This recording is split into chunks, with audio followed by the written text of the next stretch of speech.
pastry! For today's video, ay share ko naman sa inyo ang aking recipe ng custard cake, kaya panoorin nyo to hanggang dulo. First step ay una muna natin gagawin ng pinaka-flan ng cake. Bali dito ay gagamit tayo ng 5 medium eggs, 1 can ng condensed milk, then tsaka nyo to haluin ng mabuti. Tsaka tayo maglalagay ng 1 teaspoon of vanilla essence. Makakatulong ang vanilla essence para hindi masyadong malangsa ang ating mixture.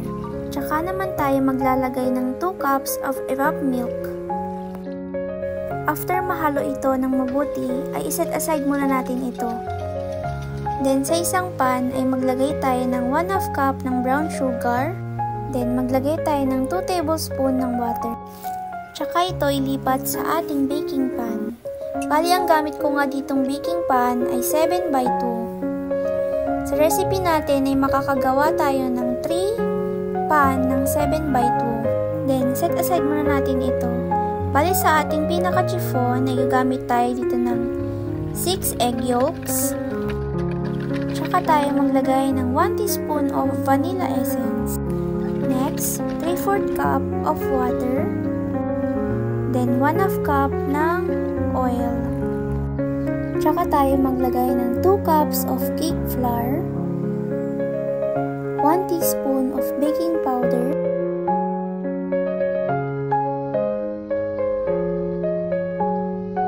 after mahalo ng mabuti ay iset aside muna natin ito.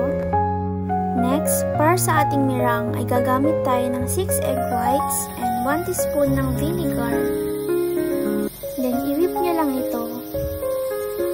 Tsaka tayo maglagay dito ng 1/4 cup ng sugar. Pwede tayo maglagay ng wash sugar or white sugar.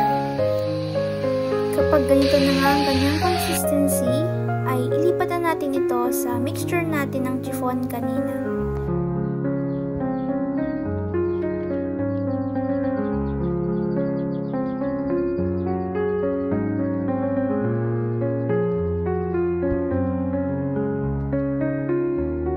After makombine nga ito, ay ilipat na natin siya sa ating flan mixture. Then make sure na naka-preheated na ang ating oven. I-bake lang natin ito sa 180 Celsius for 1 hour. Mas maganda kung maglalagay ka ng konting tubig sa pinaka-baking tray. Thank you for watching!